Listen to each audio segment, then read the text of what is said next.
ለኔም በቀጥታ ሳይሆን በሰዎች በኩል እንዲደርሰንም ስለተፈለገ ይመስለኛል የአራት ድርጅት ዳይሬክተሮች ለምታሰሩ ሁሉ መወሰኑን በብሔራዊ ደህንነት ቢሮ ድርጅቶቻችንም እንደሚዘጉ የተነገረን ድርጅቶቹ ከመዘጋታቸው ከ5 ወር በፊት ቀድሞ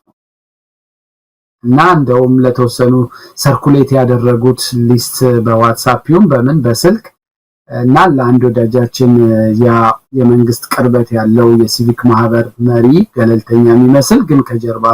ከመንግስት ጋር የሚሰራ ሰው ለዛ ለአንድ ወዳጃችን አሳይቶ እዛ ውስጥ ሊስት ነበረ ከሊስቱ ውስጥ አንደኛው የኢሰመጉ ዳይሬክተር የነበረው አቶ ዳን ይርጋ የስብስብ ለሰብአዊ መብቶች በኢትዮጵያ ዳይሬክተር የነበረችው ወይዘሪት መሰረት አሊ ሌላ አንድ ሰው ለደህንነቱ ስላሁን የዛን ሰው ስም ለጊዜው ለመናገር አልፈልግም እና የኔ ስም በደህንነት አይኖች ቁጥጥር ስር መዋላችንንና እያንዳንዱ እንቅስቃሴያችን ክትትል እንደሚደረግበት እና ደግሞ ወደፊት ልንታሰርም እንደታሰበ እና ድርጅቶቻችንን ሊዘጉ እንደሚችሉ ተነግሮን ነበር ስጋቱን ለሚመለከታቸው አንዳንድ አካላት ካሳወቅን በኋላ ለኢትዮጵያ ሰብአዊ መብት ኮሚሽን ለቦክቱ ዶክተር ዳንኤል ነበር የሚመራው ለነሱም ጭምር ሪፖርት አድርገን ስራችንን ግን ቀጠልን ግን ይሄን መረጃ ባገኘን ሳምንት ወይ 2 ሳምንት ባልሞላ ጊዜ ውስጥ አቶ ዳን የኢሰመጉ ሊቀመንበር ዳይሬክተር ቤቱ ድረስ ደህንነቶች 2-3 ጊዜ ሄደው እንደውም ማንነታቸውን ሁሉ ሲጠይቃቸው ሽጉጥ አሳይተው ይሄ አይበቃም ወይ በማለት ህይወቱን አደጋ ላይ ሊጥል በሚችል መንገድ ዛቻ ማስፈራሪያ አድርሰውበት ነበር ወይዘሪት መሰረትም ቤቷ ድረስ እንደዚሁ ደህንነቶች ሄደው ዛቻ ማስፈራሪያ እንደውም ከነ ያሬድ ቢሮ እየሄዳችሁ ሪፖርት የምታረጉትን ነገር እናቃለን ምናምን የሚሉ ዛቻዎች ነበሩና ሁለቱም ተገደው በሁኔታው አገር ጥለው ወጥተዋል እኔ በቀጥታ በሌላኛው አሁን ስሙን ያልተቀስኩት ሰው በወደፊት ራሱ ወይ እንደዚሁ እንጠቅሰዋለን አስፈላጊ በሆነ ጊዜ በወቅቱ ለአጭር ስልጠና ከሀገር ውጭ ነበረ እኔ አንድ ጊዜ ብቻ ከደህንነት ቢሮ ከብሔራዊ ደህንነት ቢሮ ነው ብላ አንድ ሴት ደውላ አቶ ገሌ የሚባል ሰው እንዲያናገር ተመድቧል አናገረው ሆይ አለችኝ አይ ማንም ያናገረኝ ሰው የለም ለምን አንቺ ታዲያ እንደደወልሽው ለምን አትነግሪኝም ምን እንደፈለግሽ ስላት ጊዜ የለኝም አይነት ነገር ብላ ጆሮዬ ላይ ስልኩን ዘጋች ያ የተባለውም ሰው መጥቶ አላናገረኝም ግን ክትትሎች ነበሩ የስልክ በተደጋጋሚ ቋረጥ ነበር እዛው አጠገቤ ቆመ ኔትወርክ ያያየ ግን ከአገልግሎት መስመር ውጪ ነው ይላል ይሄ ኮል ዳይቨርት ሲያረጉ እኛ ደግሞ በዲጂታል ሴኩሪቲ በስልክ እንዴት ምን እንደሚደረግ ብዙ ስልጠናዎች ስለወሰድን ምልክቶቹ ምን እንደሆኑ ያስታውቃሉ ከደን እንደዚሁ ምሽት ላይ አንድ የፖሊስ የደህንነት እንትን ማረጉን ገልጾ የት ነው ያለው ያንተ ስልክ መሆኑን ለማወቅ ነው ምናምን እና ልክ እንደዚህ የሚመስሉ ማጥሪዎች የተደጋጋሚ ጥሪዎች ያልጠራዋቸው የራይድ ሹፌሮች ደውለው ከየቱ ጋር ነው ፒክ የምናረግህ ብለው ደጋግመው ይደውሉልኛልና እኔ ራይድ አልጠራውም አንዳንድ ጊዜ ራሴም ድራይቭ አደርጋለሁና አንድ ጊዜ ቢቸግረን ስልኮቹን ሰበሰብንና ለራይድ ካምፓኒ እና ለፈረስ በዚህ ስልክ የኔን ስልክ ሰጣችሁ ፒክ እንዲያረጉኝ ትዛዝ ሰጣችኋለሁ እኔ ማንንም ታክሲ አልጠራውም ስላቸው አይ እንደውም ያንተ ስልክ ሲስተማችን ውስጥ ሰው ከላክንል ብዙ ቀናቶች ቆይተዋል በዚህ ቀንም ማንንም አንተ ጋር አላክንም እንትን ነበርና ከዛም ደግሞ የቆየ ቢሮአችን አካባቢ ታርጋ ያለጠፉ ጥቁር መስታወት የለጠፈ መኪና እንደዚህ የምኖርበት አካባቢም ላይ ገስታውስ አካባቢ እንዲህ ያሉ ምልክቶች ነበሩ የመጨረሻው ጉዞዬ እንዲህ አይነት በጣም ክትትል የበዛበት ስለነበረ እና ደግሞ ሀገሪቷ ስርዓት አልበኝነት የነገሰበት ሲቪል የለበሱ ፊታቸውን የሸፈኑ ሰዎች መተው በቤት አፍነው የት እንደደረስኩ የማይታወቅበት የብዙ ሰዎች ጉዳይ ስላለ ለጊዜው ከአካባቢው ወጣ ብዬ በመሃልም አንዱ ለጊዜ እንዲሁ ለሚዲያ እንዳይወጣ ስለፈለኩ ነው እንጂ ኢቫኩዌት አድርጌ ኡጋንዳ ሁሉ ሆኜ ስራ ተወሰነ ጊዜ እየቆየሁ የሰራሁባቸው ጊዜያቶች ነበሩ ለማንኛውም መጨረሻ አካባቢ ወደዚህ ከመጣሁ በኋላ በቅርብ መንግስት አካባቢ ያሉ ሰዎች ደውለው ባትመጣ ጥሩ ነው፣ ሁኔታዎች ተቀያይረዋል፣ ታርጌት ተደርገሃል እና ደስ አይልም ለጊዜው ቆይ ሲሉኝ የዛሬ 3 ሳምንት አካባቢ አይ በቃ ለቦርዱ አስቀድሜ እኔ በእንዲህ አይነት የተጨናነቀው ኢንቫይሮንመንት ውስጥ መስራት አልችልም። ደጋግሞ ፕሬሸር ነበረ። ለምሳሌ ድርጅታችን ከተዘጋም በኋላ ሲለቀቅልን እንደ አንድ ኮንዲሽን ለቦርድ ባለስልጣናቶቻችንም ለሰራተኞቻችንም የተናገረው ያሬድ በሚዲያዎች እየወጣ የሚሰጠውን ኢንተርቪው ያቁም፣ በዚህ በቢቢሲ በቪኦኤ በምናምን በተለያዩ ሚዲያዎች ስለ ሰብአዊ መብት የሚናገረውን ነገር እንዲያቆም ንገሩት የሚል ጫና ስለነበረ እነሱም ላይ ትልቅ ጫና እንደፈጠርኩባቸው ታውቆኛል። ስለዚህ እስከ እለቃለሁ ብዬ ነበር እስከ ዲሴምበር እርዳን ብለውኝ እነሱን ለመርዳት ነበር የቆየሁት እና ለመጨረሻ ጊዜ ሄጄ አንዳንድ ነገር አስረክባቸዋለሁ ብዬ ነበር። እንዳልመጣ ማስጠንቀቂያም ጭምር ደረሰኝ። አይ እንደዛ ከሆነ ማልሄድበት መስሪያ ቤት ውስጥ ዳይሬክተር ሆኜ መቆየት አልፈልግም ብዬ መልቀቂያ ለቦርዱ አስገብቼ የቦርዱ አባላት ያስገባውትን ጊዜ አግኝተው ኢሜይልም እንኳን ሳያዩ በአጭር ቀን ውስጥ የሲቪል ማህበረሰብ ባለስልጣን መስሪያ ቤቱ ኃላፊዎች የሥራ ባልደረቦችን ቢሮአቸው ድረስ ጠርተው ቦርዱ በአንድ ሳምንት ውስጥ ያሬድን አሰናብቶ ውሳኔውን በደብዳቤ በቃለ ጉባኤ ጽፎ ሁሉም የቦርድ አባላት ፈርመውበት እንዲያሳውቁ ነው የሚል ትዕዛዝ መጣና ቀደም ብሎ እኔ ለአስቸኳይ ሪዛይን ለማድረግ ደብዳቤ ከማስገባቴ በፊት የደረሰኝ ኢንፎርሜሽን እና በኋላ ደግሞ እነሱ ተጣድፈው አባሩ ማለታቸው ተገጣጠመ። በደህንነት ቢሮና በሲቪል ማህበረሰቡ መካከል ተናቦ እንደሚሰሩ አውቃለሁ። እንደውም ባለኝ መረጃ ወደፊት አሁንም ይሄንን እንዳስፈላጊነቱ በደንብ ተሳረግ ስም ጠቅሳለሁ። ከዚህ ከጦርነቱ መሃል አካባቢ በተለይ የሰላም ጥሪ ካደረግን በኋላ ጠቅላይ ሚኒስትር አብይ ለተለያዩ መስሪያ ቤቶች ሲመድቡ የደህንነት ሰዎችን ከብሔራዊ ደህንነት ቢሮ ከኢንሳ 2 ሰዎች የዚህ የሲቪል ሶሳይቲ መስሪያ ቤት ውስጥ እንደ ማንኛውም ሰራተኛ የኃላፊ በዳይሬክተር ፖዚሽን ወስደው ያስቀመጧቸው ሰዎች ይህን ወደፊት ስማቸውም ስለሚታወቅ የመረጃ ምንጮቹን አስፈቅጄ የምጠቅሰው ነገር ይሆናልና እነዛ የደህንነት ሰዎች ኤጀንሲ ውስጥ ሆነው on behalf of the organization አብዛኛውን ስራ የድርጅቶችን ማዋከብ ምን ማለት የሚሰሩት እነሱ ናቸው። ስለዚህ በቃ በመንግስት በኩል ውሳኔ ያለ ማለት ነው። እንደኛ አይነት ሰዎች አልተፈለግንም። እኔ ብቻ በሆን ኖሮ እሺ የኢሰመጎም ዳይሬክተር ሌሎቹም እንደዚሁ ተመሳሳይ ስጋትና አደጋ ስለተጋረጠባቸው እኔም ትግሉን ከውጭ ሆኜ ምህዳሩ እንደገና እስኪከፈት ድረስ የነበረው ምህዳር እንዲከፈት ታግለናል። ደግሞ የበለጠ እንዲከፈት ትግሉን አጠናክሮ የአድቮኬሲ ስራውን መስራት ያስፈልጋል በሚል ያው ፉሊ ሪዛይን አድርጌ ሁኔታው ስላስገደደኝ ይሄንን ለህዝብ ይፋ አድርጌያለሁና ግልጽ ለማድረግ ነው ትንሽ ያስረዘምኩት። ባክግራውንድ ለመስጠትም ያህል ነው መሳይ። ያሬድ በጣም አስገራሚ ነው። በነገራችን ላይ ይሄ 2 ሰዎች በሲቪል ማህበረሰብ እዛ ተመድበዋል ያልከው አብይ አህመድ በሁሉም መስሪያ ቤቶች ነው እንደዚህ 2 መድበዋል። የራሱን የስለላና የደህንነት ስራ መረጃ የሚያቀብሉትን በየመስሪያ ቤቱ አንዳንዴም በግል ድርጅቶች ጭምር እንዲቀጠሩ በተዘዋዋሪ በማድረግ በእያንዳንዱ ተቋም ውስጥ የራሱን 2 ሰላዮች በማስገባት ከፍተኛ የሆነ ቁጥጥር የሚያደርግበት ፍጹም አፋኝ የሆነ የደህንነትና የስለላ መረብ ነው የዘረጋው። ለማንኛውም እሱ በሌላ ጊዜ እንመጣበታለን። ግን ያሬድ አንተ አሁን ስትጠቅሰው በአንዳንድ መድረኮች ላይ በመናገሬ ምናልባትም በማህበራዊ ሚዲያም ሰው ከሰብአዊ መብት አንፃር መረጃዎችን እንዲያገኝ የማንቃት የተለያዩ የማስተማርም መረጃ የመስጠትም ጽሁፎችን ታቀርባለና የዛ ጽሁፍም ውጤት ሊሆን ይችላል የሚልም ጥርጣሬ አለ። እንደው ምን አደረክ ነው በግልጽ የተነገረ ነገር አለ? እንግዲህ የኢትዮጵያ የሰብአዊ መብቶች ኮሚሽን አለ እንደውም በጣም ጠንካራ ስራ ሲሰራ የነበረ በዛ ሁሉ ጫና ውስጥ እናንተም የምትችሉትን ታደርጋላችሁ። ግን በተለየ ሁኔታ እንዲህ ስላደረክ ነው ይሄን አቁም የሚል ምንም ነገር መጥቶባ አቅም ከመንግስት አካባቢ በኔ ካስታወስክ መልእክተ ቅዳሜ ያልኩ ምጽፈውን የማህበረሰባችንን ስለ ሰብአዊ መብት ይሄ ፎርማል በሆነ መንገድ በድርጅት በምን የምሰጠውን ስልጠና እኔ ደግሞ በየወቅቱ ከሚከሰቱ ነገሮች ጋር በሰብአዊ መብት ጉዳይ ላይ ትምህርት ለመስጠት ወስኜ አመት ሞልቶታል ያፕራንትና ስጽፍ ግን አሁን ካቆምኩኝ ራሱ ከ6 ወር በላይ ሆኗል። አንዱ ምክንያት እሱ ነበር። ይሄ የሚጽፈውን ጠንከር ያለ መንግስት ላይ የሚሰነዝራቸውን ትችቶች አልተፈለጉምና ያንን ምክንያት አድርጎ ደግሞ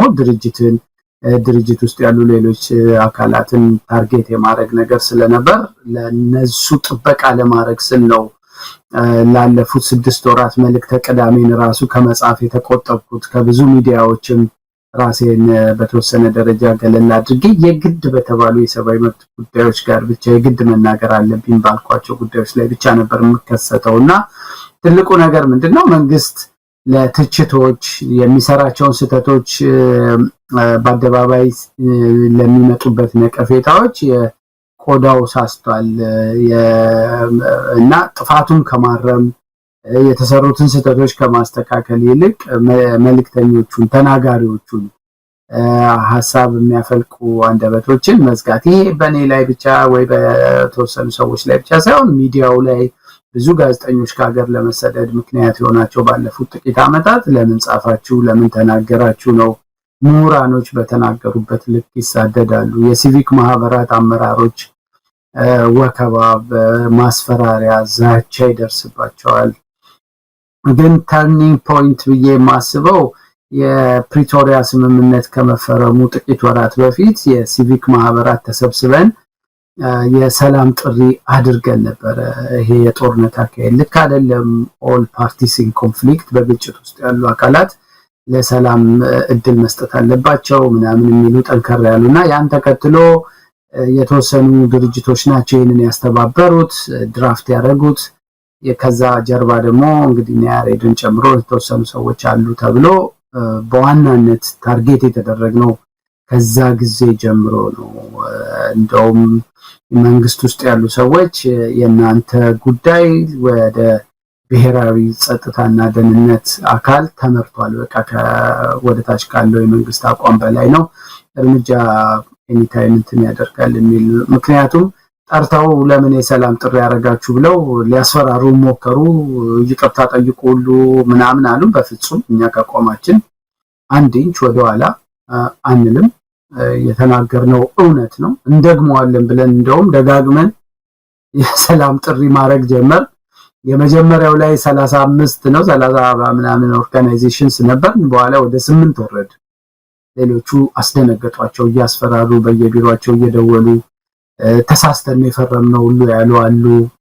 እኛ ግን በፍጹም በጦርነት ወቅት ከመንግስት ጎን አንቆምም፣ ከማንም ጎን አንቆምም። እርስ በርስ ነው እየተጣላን እየተገዳደልን ያለ ነው።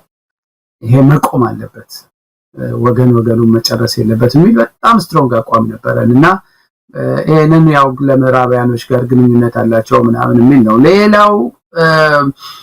የተባበሩት መንግስታት አካባቢ የምናደርጋቸው እንቅስቃሴዎች እንደዚህ አልተወደዱም። ለምሳሌ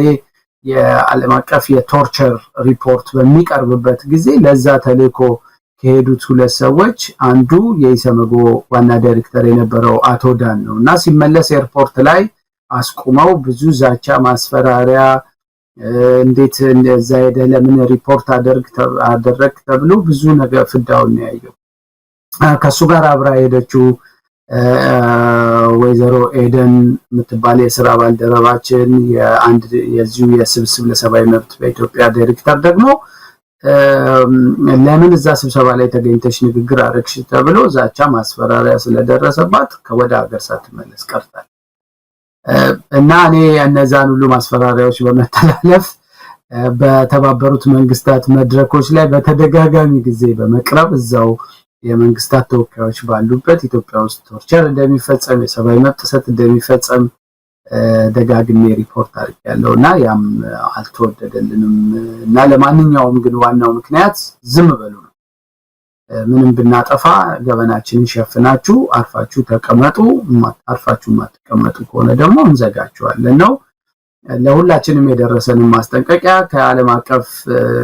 ተቋማቶች ጋር ትገናኛላችሁ ከኢንተርናሽናል ኮሚኒቲው ጋር ውይይት ታደርጋላችሁ በየኤምባሲው የዞራችሁ ስብሰባ ታደርጋላችሁ ኤምባሲዎች ይጠሯቸዋል ከአሜሪካ ሴኔት ውጭ ጉዳይ ሚኒስትር ምናምን ሰዎች ሲመጡ ኤምባሲ ይጠሩሃል የአውሮፓ ፓርላማ ተወካዮች አዲስ አበባ ሲመጡ ጠርታ ያናግሩሃል ያን ደግሞ የደህንነት ኃይሎች ስለሚከታተሉ እሱ ሁሉ ያናዳቸዋል ይሄን በግልጽ ነው የተናገሩት ከኢንተርናሽናል ኮሚኒቲው ጋር የምታደርጉት ኢንተራክሽን እና ግንኙነት መቆም አለበት የሚል ነው እና መግለጫ አታውጡ ነው መግለጫ ያወጣችሁ አታሳጡ አርፋችሁ ተቀመጡ ሚል እንትን ነበር እንግዲህ ያንን መቀበልና ለመቀበል ጉዳይ ነው እኔ እንደውም ዘግይቻለሁ እንዲያለው ሳኔ ለመውሰድ ምክንያቱም እኔ የሰብአዊ መብት ትግል ውስጥ የገባሁት በወጣትነቴ ነው ቃል ኪዳን ይሰመጎ ውስጥ ሆኜ የገባሁት ግፍ አይቼ ዝም ላልል ህዝብ ሲበደል አይቼ ድምጼን ላላጠፋ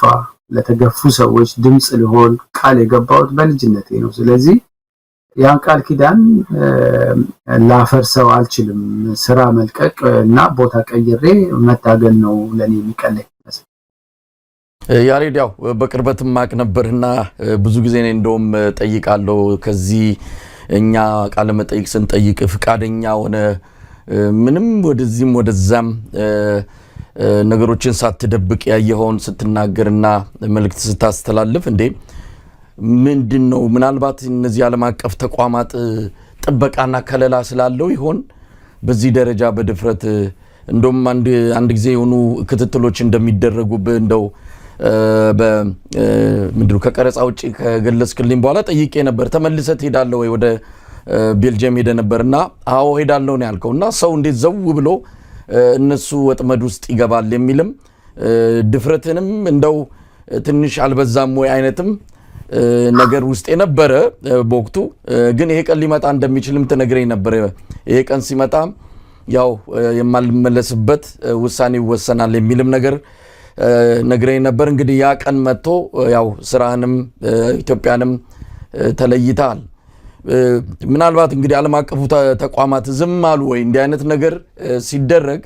ያው የነሱ ጥበቃና ከለላ እንዳለ ምንም ጥርጥር የለውም አብይ አህመድ የለየለት አምባገነን እልም ያለ አይኑን እንደው ምንድነው ጭልጥ ያለ አምባገነን ሆኖ ሲያዩት መቼም ዝም ብለው በተለይ እናንተ ላይ እንዲህ አይነት እርምጃም ሲወሰድ ዝም ብለው የሚያዩ አይደሉምና ምን ይያሉ ነው በአንተ እንዲህ አይነት እርምጃ መውሰድ እየታፈነ የመጣው ድምጾች በጣም እየታፈኑ ነው የሰብአዊ መብት ድርጅቶች ተዘግተዋል አመራሮች ወጥተው ቀርተዋል ምን ይያሉ ነው እንደው ዝም አሉ ይሄ ልክ የስራ መልቀቂያ ጋዜጣዊ መግለጫውን ከመስጠት የተወሰነ ቀን በፊት በደንብ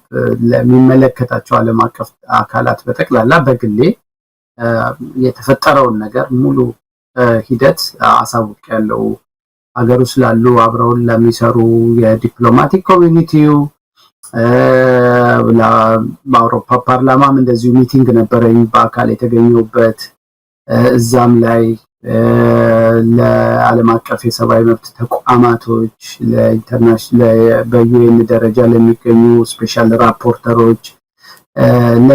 በአፍሪካ ደረጃ አሁን አንዳንድ የሰብአዊ መብት ተሟጋች ድርጅቶች ሁሉ ያው ለፓብሊክ ያልወጣ ደብዳቤዎች ሁሉ ጽፈው ለነዚህ ተቋማቶች ሁሉ አስገብተዋል ይሄ በአንደኛ የሲቪክ ማህበራት ተወካዮች መሪዎች የሚዋከቡበት በሰርቪላንስ ክትትል የሚደረግበት አንዳንዶቹን ቅድም እንደተጠቀስኳቸው ቤታቸው ድረስ ሄደው የሚያስፈራሯቸው የሚያዋክቧቸው ነገር የሲቪክ ምህዳሩ ሙሉ በሙሉ እየተዘጋ እየሄደ መሆኑን ማሳያ ነው ሁለተኛ ደግሞ የህጉን ራሱ ደግሞ አሁን እየቀየሩት ነው የሲቪክ ማህበረሰብ ህጉ አፋኝ በሆነ መንገድ እነሱ በሚፈልጉት መንገድ እንዲሆን ይሄን አሁን አርቢትራሪ የሚፈጽሙትን ድርጊት የዘፈቀደ ድርጊታቸውን ህጋዊ መልክ አስይዘው እየመጡ ነው ያሉት ይሄን ሁሉ ነገር ኢንተርናሽናል ኮሚኒቲው በደንብ በሚገባ ያቃል አሳውቀናል በግሌና ሌሎች ግለሰቦችም አሳውቀዋል ብዙ ውይይቶች የውስጥ መስመር ውይይቶች አድርገናል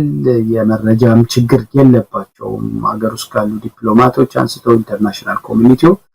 እሱን እንቀጥላለን ያው በግላቸው የተለያዩ ነገሮች ይወስዳሉ እነሱ ምንድነው ብዙ ጊዜ አድፍጠው ይቆያሉ መረጃ ይሰበስባሉ ያጠራቅማሉ ባገኙአቸው ሚቲንጎች ውስጥ ለመንግስት እድል ይሰጣሉ። ይሄ ነገር ለምን ሆነ፣ ገሌ ላይ ለምን እንደዚህ ያደረጋችሁ፣ ምህዳሩ ለምን እንደዚህ ያደረገ እያሉ እየቆዩ የራሳቸውን የሆነ የዲፕሎማሲያዊ ጫና ሊያሳርፍ የሚችል እርምጃ ይወስዳሉ እና ለምሳሌ አጎዋ በክልከላ ሳንክሽን በየአመቱ የሚታደስበት እና የቀጠለበት ዋና ምክንያት የሰብአዊ መብት ጥሰቱ ሀገሪቷ ውስጥ ስለቀጠለና የሰብአዊ መብት ድርጅቶች የሚያወጧቸው ሪፖርቶች በደንብ ከግምት ውስጥ ስለተወሰዱ ነው እና እንደዚህ በየሁኔታው እያዩ እንግዲህ ወደፊት ቀጣይ እርምጃዎቻቸውን ይወስዳሉ። ግን ምክረ ሀሳቦች ውስጥ ለውስጥ ለአደባባይ የማይወጡ የሚልኳቸው ደብዳቤዎች፣ መግለጫዎች ምናምን እንዳሉ ግን አውቃለሁና በኢንተርናሽናል ኮሚኒቲው በኩል የግንዛቤም የመረጃም ክፍተት የለም። ጄኔቫ ከሚገኙ የተባበሩት መንግስታት የሰብአዊ መብት ኮሚሽን አንስቶ በየደረጃው ያሉ አካላት ሁሉ ፉሊ አዌር ናቸው። አሁን ሀገሪቷ ውስጥ ባለው የየዕለቱ የሰብአዊ መብት ሁኔታ እያቆለቆለ መምጣት። እንግዲህ ያሬድ ከዚህ በኋላ ምን ታደርጋለህ? መቼም ረፍት የሚነሳ ጉዳይ ነው የኢትዮጵያ ጉዳይ። ከምንም በላይ ከሰብአዊ መብት እንቅስቃሴ ባሻገርም የሰው ልጅ በዚህ ደረጃ ከፍተኛ መከራ ውስጥ ሲገባ መቼም ዝም እንደማትልና በተለያዩ ጽሁፎችም ይህንን አረጋግጠህ ገልጸሃልና ከዚህ በኋላስ ከሰብአዊ መብት እንቅስቃሴ ትርቃለህ ወይስ ምን ልታደርግ ትችላለህ? የት ነው የምናገኘህ? የሰብአዊ መብት ታጋይ እንደ ኳስ ተጫዋች ጫማውን እንደማይሰቅል ጥሩ ማሳያ ፕሮፌሰር መስፍን ናቸው። መሳይ ሊሞቱ ከመሞታቸውና ሆስፒታል ከመግባታቸው አንድ ሳምንት በፊት በጣም ሌላ ሚዲያ ላይ እየጠቀስኩት ነበርና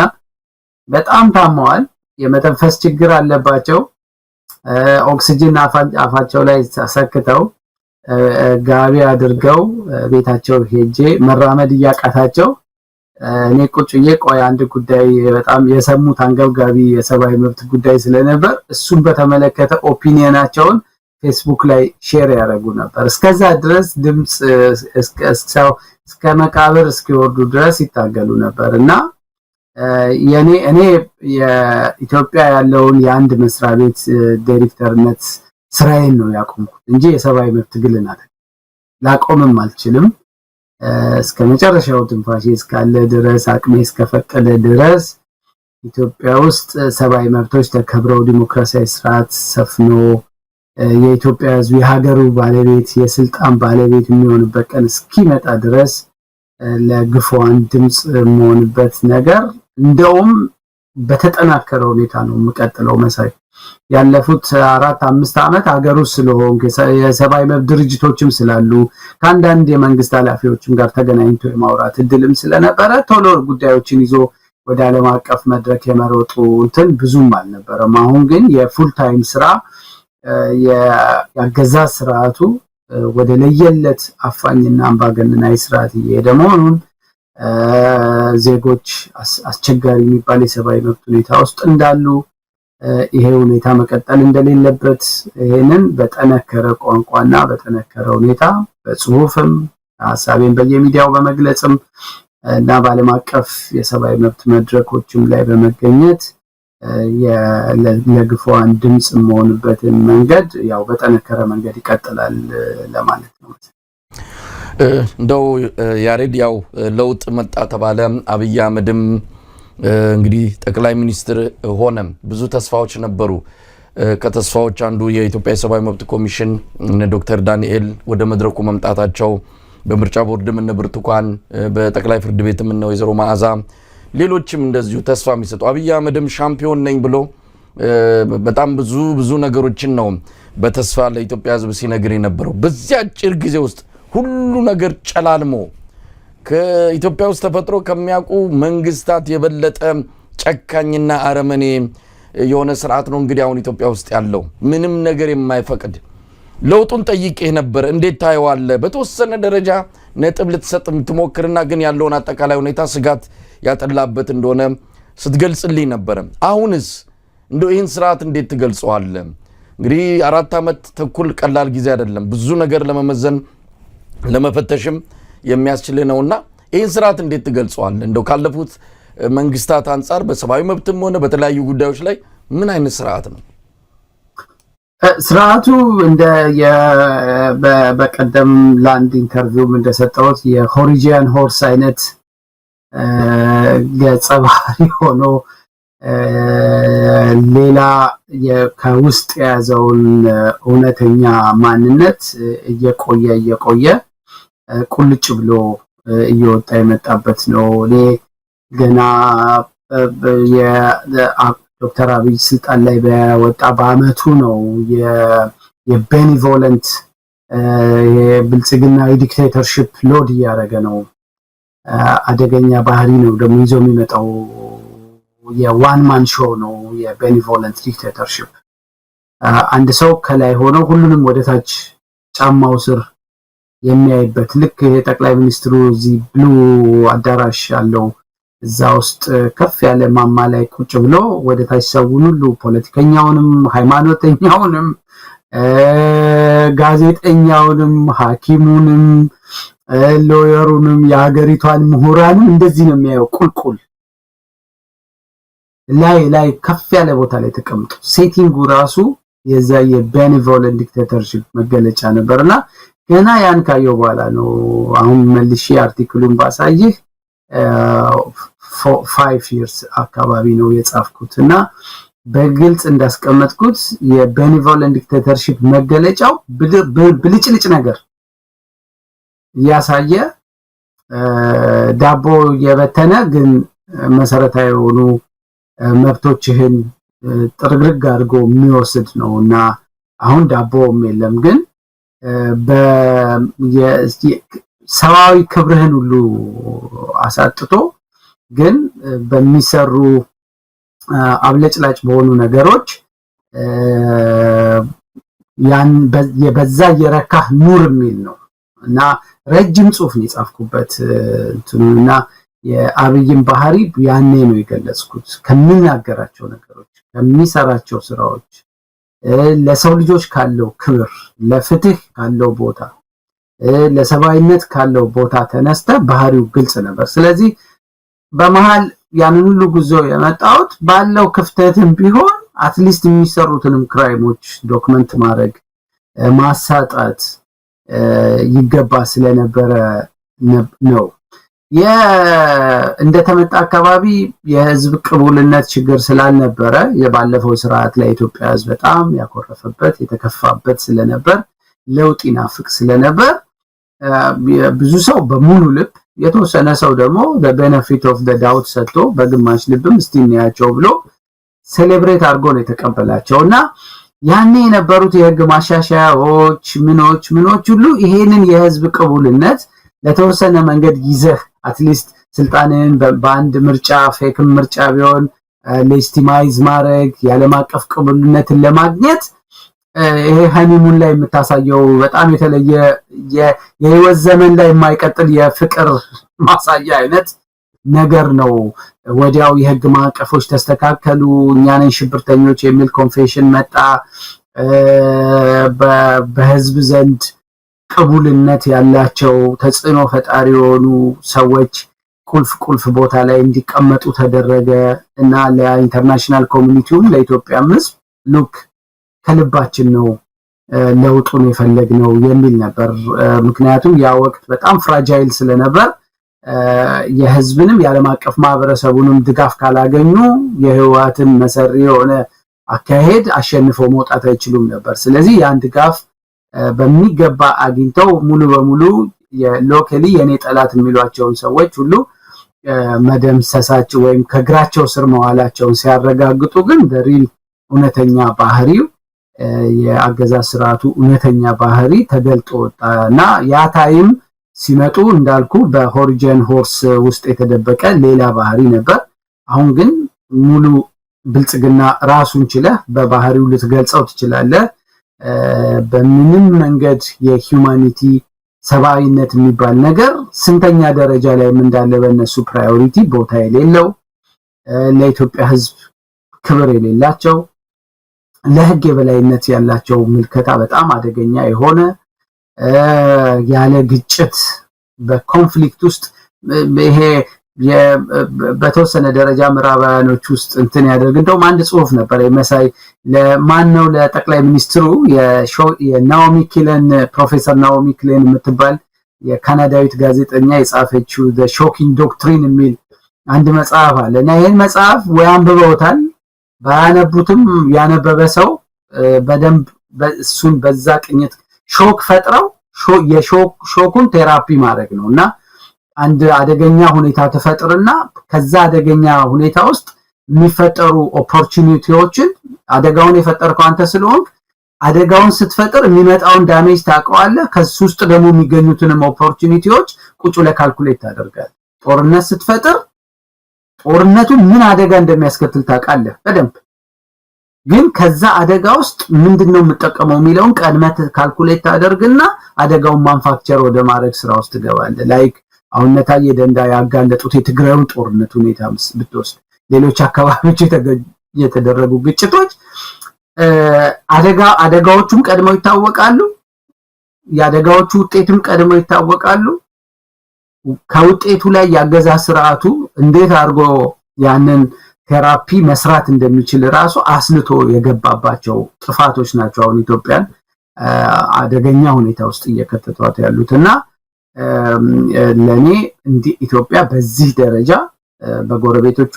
ስጋት ሆና የጎረቤቶቿ ስጋት አጥልቶባት እርስ በርስ ኢትዮጵያውያኖች አንዳቸው ለአንዳቸው ስጋት ሆነው እየተፈራሩ የቆዩበት በጣም በደረጃው ሰቅጣጭ የሚባል የሰብአዊ መብት ጥሰት የሚፈጸምበት ዜጎች አስከፊ ለሚባል የኑሮ ውድነት እና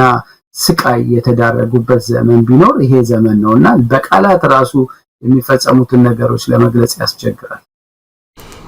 አቶ ያሬድ መቼም ከርሳችን ይወጣል ግን አሁን እነዚህ ነገሮች ስትገልጽልን መጽሐፋውን ቀደም ሲል ያልካት ካናዳዊት የጻፈችው መጽሐፍ ሳያነብ አይቀርም ያው ብዙ ጊዜ የሚጠቀስ መጽሐፍም አለ አንብቦ በዛ ቴክስት ቡክ ነው ያንን ስቴፕ አንድም ሳያዛነፍ ተግባራዊ ያደረገ ያለውና የዚህ ሰው ብቃት ነው ምንድነው ይሄንን ነገር አንዳንዶች የሱ ዙሪያ ያሉ ሰዎች ወይም ደግሞ ከሱ ዳራጎት እየተቀበሉ ህይወታቸውን የሚመሩ ሰዎች ይሄንን እንደ ትልቅ ብቃት ነው በቃ በልጧቸዋል አይነት ብለው የሚገልጹበትም መንገድ አለ ይሄንን እንደ ብቃት ልናየው እንችላለን ወይ እንደው ምናልባት ይሄንንም መካከለኛ በሆነ መልኩ የሚያዳምጡንም አይጠፉምና ምን ማለት ነው ምንችለው ይሄንን እኔ ጠቅላይ ሚኒስትሩ አገር በመምራት ደረጃ እንደው ደረጃም ስጥ ብትለኝ ቢሎ አቨሬጅ እንደው አማካኝ አቅም አለው አንድ ሰው ብለህ ከምታስበው በጣም የወረደ አቅም ያላቸው ሰው እንደሆነ አርጌ ነው ማስባቸው ይሄ አሁን ያልኩት ስራ ስለቅ ምናምን ሳይሆን ቀድሜ ነው በወንጀልም ጭምር እሳቸውን በስም ጠቅሼ ጠቅላይ ሚኒስትሩ ያል ባለም አቀፍ ወንጀል መጠየቅ ያለባቸው ሰው ብዬውሉ የጻፍኩበት ጊዜ አለ ያለ ምንድነው ብቃትህ እኮ የመንግስት አስተዳዳሪ ስትሆን የሀገር መሪ ስትሆን ብቃትህ ሀገርን በመራህበት አቅምህ ነው ምንድን ይሄ መንገድ ላይ የሚብረቀረቀው መብራት ምናምን የብቃት ማሳያ አይደለም አንድ ፕሮጀክት በፈለከው መንገድ ልትፈጽም ትችላለህ ምናልባት የተወሰኑ ፕሮጀክቶችን አንድ ፕሮጀክት ሰጥተው በቃ ዛ ፕሮጀክት ላይ ፎከስ አድርጎ የሚሰራን ሰው ብቃት ለመለካት ከሆነ ኦኬ ምን ሰው የፕሮጀክት መሪ አይደለም የሀገር መሪ ናቸው ስለዚህ የሚለኩት የህግ ስርዓትን በማስከበር ይለካሉ የፖለቲካ ምሪት አሰጣጣቸው ላይ ሰላም በማስፈን ብቃታቸው ላይ እንጂ ስለ ሀገር መሪ ያወራህ ብዙ ሰዎች የአንዳንድ የልማት አቺቭመንቶቻቸው ነው ፕራዮሪቲ አሰጣጥ ህዝብ የማይሳደድበት የማይራብበት ሀገር ነው የሚመሩት ስለዚህ የአንድ የበለጸገ ሰላም ያለበት አገር መሪ ሆነው ከተማቸውን በዚህ በሚፈልጉት ደረጃ ትራንስፎርም ያደረጉ መሪ ሆኑ በሱ ላይ ልትመዝናቸው ልታደንቃቸው ይችላል እኔ ግን ከአዲስ አበባ ትንሽ ኪሎ ሜትር ወጣ ብለህ ሚራቡ የሚሰቃዩ ሰዎች መድኃኒት የማያገኙ ሰዎች የሚሳደዱ ሰዎች ቤታቸው በሰላም መቀመጥ የማይችሉ ሰዎች ባሉበት አገር ማህል ከተማ ላይ በተብረቀረቁ ነገሮች የሳቸው ብቃት አይለካምና ለኔ የተቀመጡበትን ቦታ የማይመጥኑ ሰው ስለሆኑ ነው ኢትዮጵያ የማያባራ ግጭት ውስጥ የገባችው ወደ ኃይል እርምጃ የሄዱትም ልምምዳቸውም አቅማቸውም ከጡንቻ ፖለቲካ ጋር የተቀራረበ እንጂ ስልጡን የሆነ የፖለቲካ ዕውቀት በስልጡን በሆነ መንገድ ዲሞክራሲያዊ ስርዓትን ማስፈን የሞኖፖሊ ኦፍ ቫዮለንስ የተሰጣቸውን በህግ ተጠቅሞ ህግና ስርዓትን የማስፈን አቅም ዜሮ ነው ወይም ከዜሮ በታች ነው ያአቅማቸው ላይ የሚታየው እና በዚህ የሚሞግተኝ ሰው ካለ I would be happy በየትኛው መድረክ ይሄንን ቀደም ያሞግሷቸዋል ያልካቸውን ሰዎች ቀርቤ ቻሌንጅ ለማድረግ እና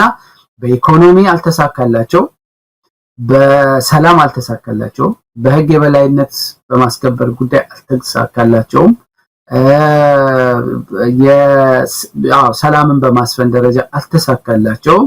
ስለዚህ በየትኛው መስፈርት ሙስና በኢትዮጵያ ታሪክ ውስጥ እንዲህ አይነት ሙስና ታይቶ አይታወቅም አንዳንዱ እንደውም ኢንቴንሽናል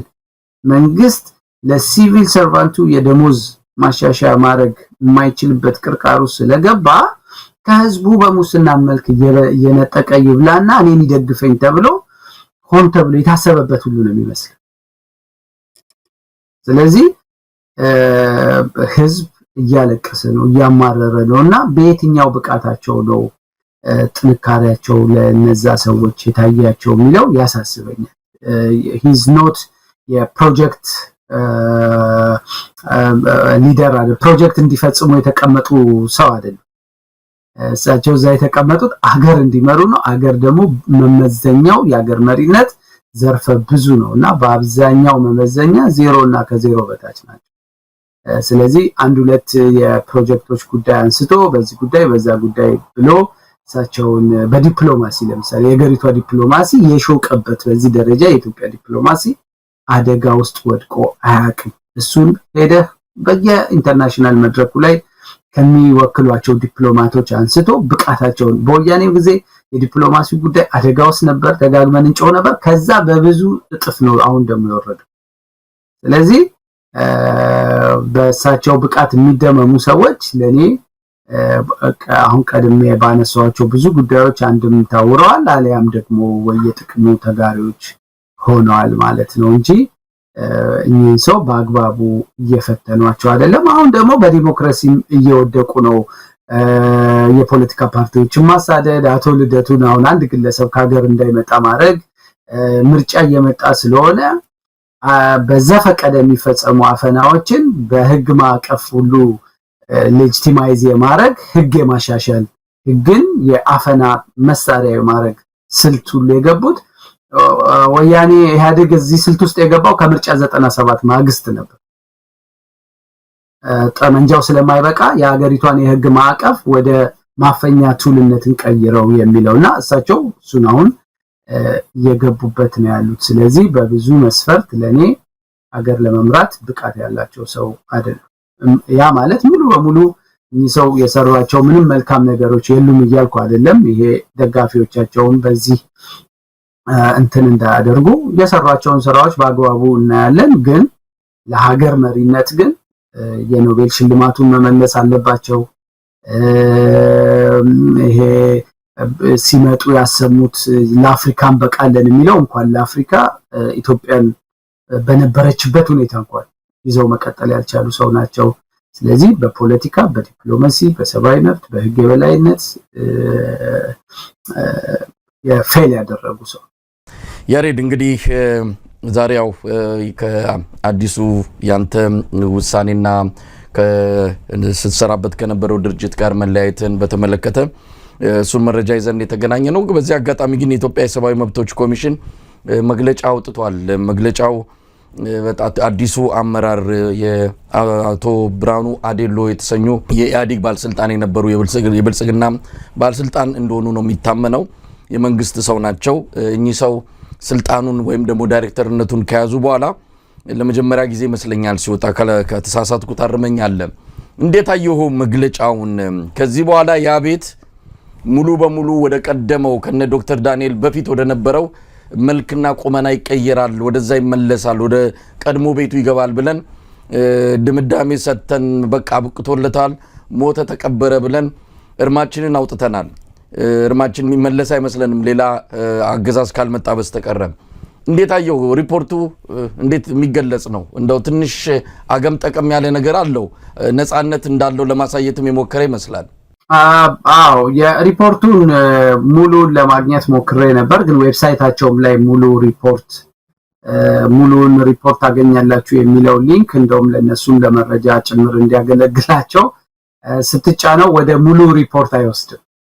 የሪፖርቱ ጠቋሚ ግኝቶች ይላል ጠቋሚ ግኝቶች የሚለውንም ሊንክ ስትጫነው ወደዛ አይወስድም ለዜና ለፕሬስ ስቴትመንቱ ብቻ ነው ይፋ የሆነው ሙሉ ሪፖርቱ ዝርዝር ነገሮችን የያዘው ሪፖርት አልወጣም የለም እና እሱ ስላልወጣና ስላላገኘሁት በሙሉ ሪፖርት አወጣጣቸው ላይ ሰፊ ትችት መስጠት ቸገራለሁ በጥቅሉ ግን ያው እኚህ ሰው ፌብሩዋሪ አካባቢ ነው ወደዚህ ስልጣን የመጡት ይሄ የአንድ አመት ሪፖርት ነው የሙሉ አመት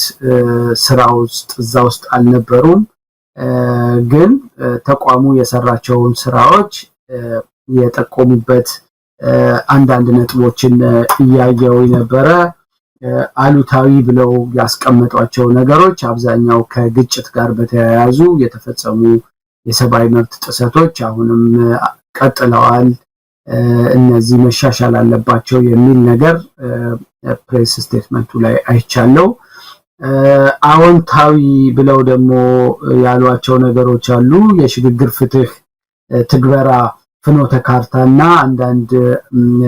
ረቂቅ ህጎች ተዘጋጅተዋል እነጃልሰኒ ከክልሉ መንግስት ጋር ስምምነት አድርገው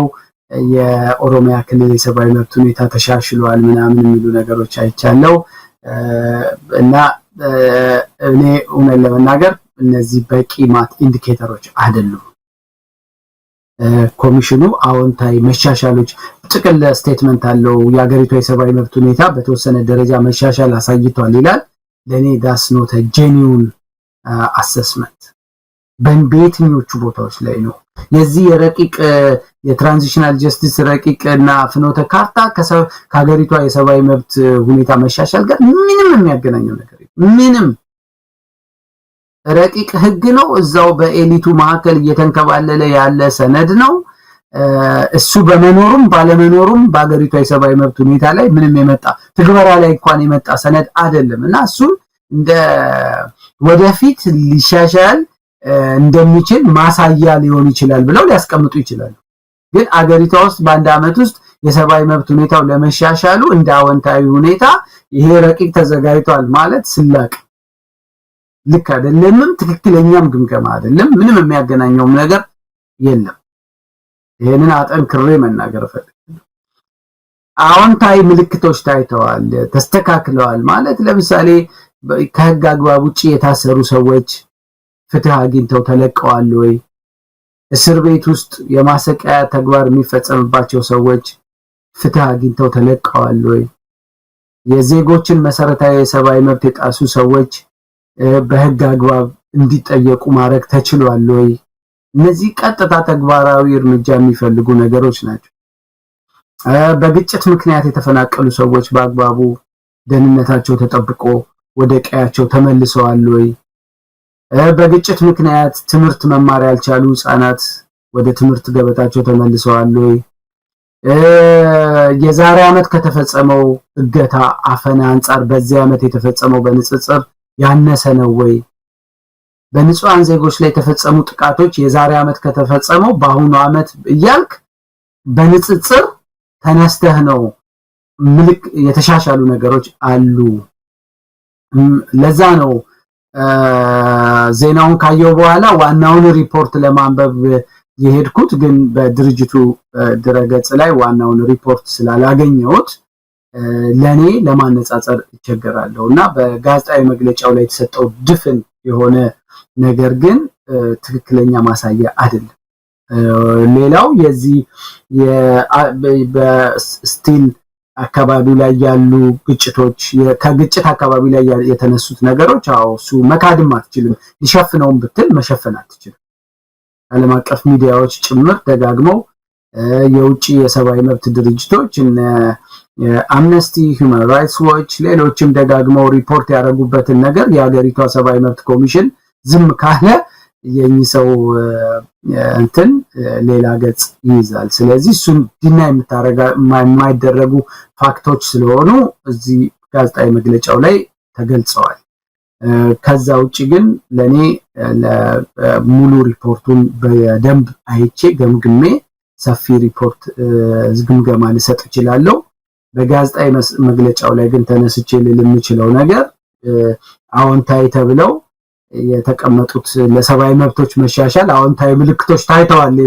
በሚል የትራንዚሽናል ጀስቲስ ፍኖተ ካርታ ተዘጋጅቷል የምትለዋ ነገር ለኔ በምንም መንገድ ኢንዲኬተር አይደለም፣ ለመሻሻሉ ኢንዲኬተር አይደለም። ወደፊት የዚህ የትራንዚሽናል ጀስቲሱ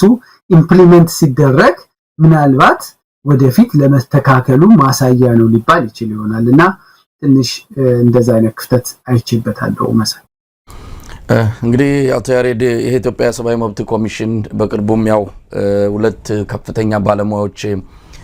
ስራ መልቀቃቸው ይታወሳል። አሁን ቤቱ ባዶ ቀርቷል። የባለሙያ ቤት የነበረው አሁን የካድሬ መፈንጫ እንደሆነ ብዙ ማስረጃዎችን እየመጡልን ያሉት ከውስጥም ከህዝብ ተወካዮች ምክር ቤትም ከፍትህ ሚኒስቴር ባለስልጣናት የብልጽግና ባለስልጣናት ሄደው ጠርተዋቸው ከዚህ በኋላ እንዲህ አይነት ሆኖ እንደማይቀጥል መንግስት በዚህ የሰብአዊ መብት ኮሚሽን ሪፖርት የተነሳ ብዙ እንደተጎዳ ሁሉ ገልጸው አሰራራቸውን እንዲቀየር እንደሚፈልጉ ነው። የዚህ ሰው ያመጣጥም ይህንን ተግባራዊ ለማድረግ እንደሆነ ብልጽግና የሚደገፍበትን ብልጽግና ፓርቲ በዚህ በሰብአዊ መብት ኮሚሽን አማካይነት እንደው ሌላ ገጽታው እንዳይበላሽ የማድረግ ስራ እንዲሰራ ሌላ ከተቋቋመለት ዓላማ ውጪ ኃላፊነት እንዲወስድ እየተደረገ ነው ያለውና በርግጥም እርማችንን አውጥተናል ብንል ትክክልም ነው ብያምናለሁ። አሁን ማንቀረ ታዲያ እንግዲህ እናንተም በማትሰሩበት ሁኔታ ነው ያላችሁ። አሁን ያሉት መንግስት ራሱ የሰራቸው ደሞዝ የሚከፍላቸው ምንበል ሌላ ሰብአዊ መብት ድርጅቶች አሉ ዝም ብለው የሚንቀሳቀሱ። ኢትዮጵያ ሰብአዊ መብት ኮሚሽን እንደዚህ ሽባ እንዲሆን ተደርጓል። እናንተም ጠንከር ብላችሁ የምትንቀሳቀሱትም ይኸው ከሀገር ወጥታችኋል። ወደ ኃላፊነትም እንዳትመለሱ በተለያየ መልኩ ተጽዕኖ ተደርጓል። የኢትዮጵያ ሰብአዊ መብት ጉባኤም እንደምናየው ነው። ስለዚህ ማን ቀረ ታዲያ? የኢትዮጵያውያንን እንባ የኢትዮጵያውያንን ስቃይና መከራ ከዚህ በኋላ ሊናገር የሚችል ማን ይቀራል? አይ ቲንክ የተፈለገውም በአገር ውስጥ ሆኖ ማንም ድርጅት ወይም ግለሰብ በነጻነት መንግስት የሚፈጽማቸው የሰብአዊ መብት ጥሰቶች እንዲመረምር፣ እንዲያጣራ፣ ሪፖርት እንዲያደርግ አልተፈለገም። እሱም በግልጽ ነው። የጠቅላይ ሚኒስትሩ እኮ እኛም ማናዛቸው የሰብአዊ መብት ድርጅቶች ናቸው፣ ለኛ አይደለም ሪፖርት የሚያደርጉት ለሌላ አካል ነው እያለ ፓርላማ ውስጥ ጠቅላይ ሚኒስትሩ ለፓርላማ ቀርቦ የሰጠው ዛቻ፣ ማስፈራሪያ ከሰብአዊ መብት ድርጅቶች ጋር ያለው ምልከታ በመንግስት በኩል የታየውን የፖሊሲ ለውጥ ነው የሚያሳየው። የሰብአዊ መብት ድርጅቶችን የሀገር ውስጥ የሰብአዊ መብት ድርጅቶችን መቆጣጠር እና ልክ ይሄ ከምርጫ 97 በኋላ ኢህአዴግ የልማታዊ ጋዜጠኛ፣ ልማታዊ የሰብአዊ መብት ድርጅት፣ ልማታዊ ምሁር ነው የሚያስፈልገን which means የኢህአዴግን ፖሊሲ በኢህአዴግ ፖሊሲ የተጠመቀ እኛ የምንፈልገውን ነገር ብቻ የሚያደርግ አይነት ነገር እና አሁንም ብልጽግናዊ የበለጸገ ወይ የተደመረ ጋዜጠኛ የበለጸገ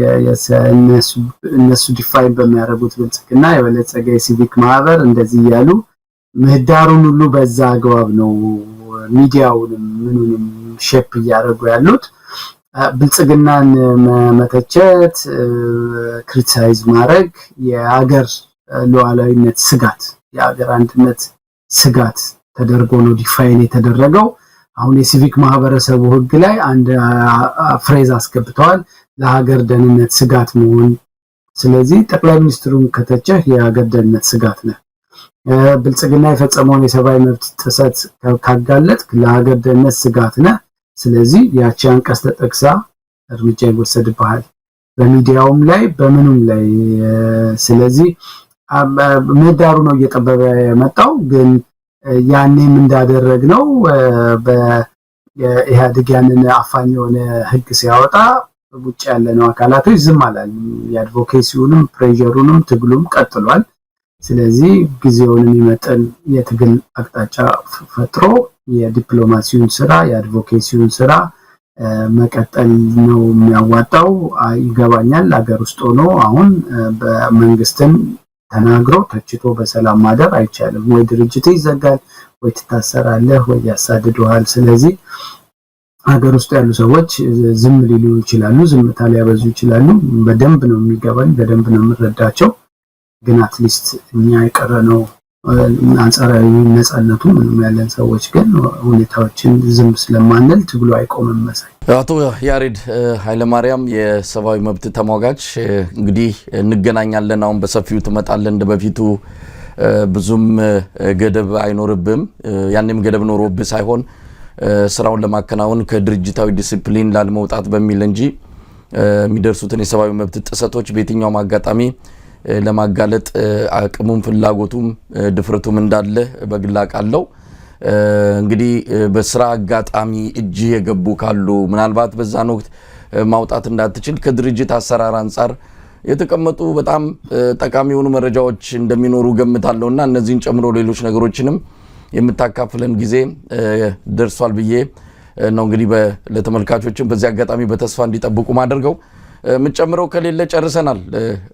ያሬድ አመሰግናለሁ መሳይ። እንገናኛለን። እዝጌር ይስጥልኝ። ተመልካቾቻችን ከአቶ ያሬድ ጋር ያደረግነው ቆይታ